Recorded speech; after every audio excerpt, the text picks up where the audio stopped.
Unang-una ay pagiging mabuting anak at mapagmahal na kapatid. At ang pangalawa ay mahusay siyang umawit. And I love you so. The people ask me how I've lived till now. I tell them I don't know. I guess they understand. He's a God-fearing person. Yun ang pinaka gusto ko sa kanya. Life began again the day you took my hand. And yes, I know how lonely life can be. Shadows follow me, and the night won't set me free.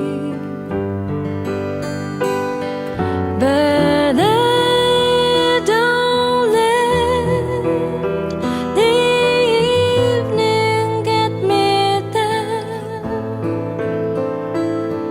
Now that you're around me.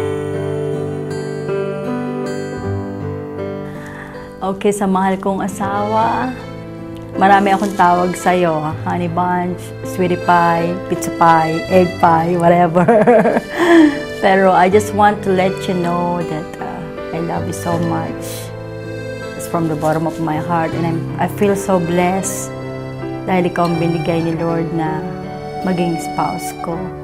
And I learned a lot from you at nakilala ko ang Panginoon ng husto because of you. And I really owe that thing to you. And I love you so much.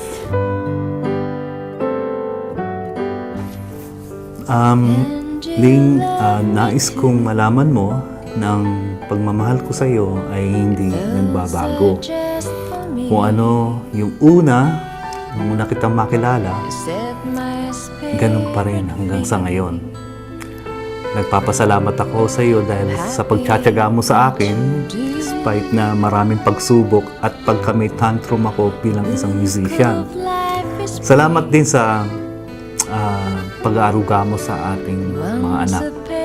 Ngunit una sa lahat, sa Diyos ang pinagpapasalamat ko, pangalawa sa iyo. Mahal kita. But love is dead. That is my belief. And yes, I know how lonely life can be.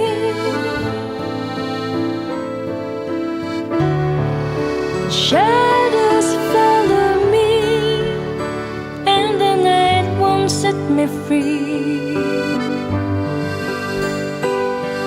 But I don't let the evening get me down.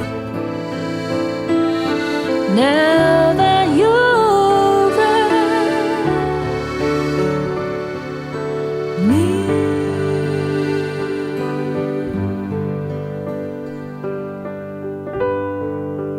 And I love you so.